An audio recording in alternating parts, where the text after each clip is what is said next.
Luyện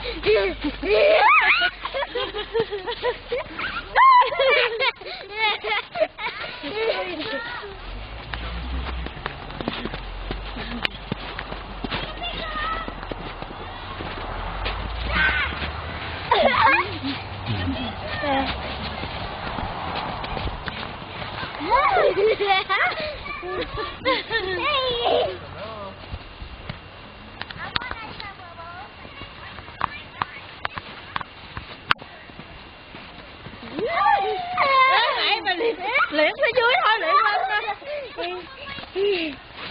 lên xuống giống cá bào á. Đá vào. Chỗ này đẹp nè, chỗ này vậy nè. Chỗ này đẹp nè. Xuống thôi đi. Xuống.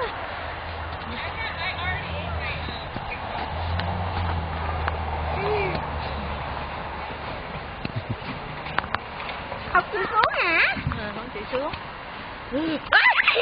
Thằng cô đi á nhát quá. Cái thằng nó chicken. Con chơi vậy luyện chứ đầu nó đi. Thằng cô đi thì chicken quá. Cái này á chụp hình lên nó rửa ra nó sáng quá trời luôn. Dạ. Sáng lắm, em có hình. Cô đi. Tiện lắm em chụp hình, em có lấy máy đó, anh không chụp cho em với em bé này. Dạ. Chụp cho em với chị Diễm vậy. Ha, muốn chụp thì đưa. Đâu rồi?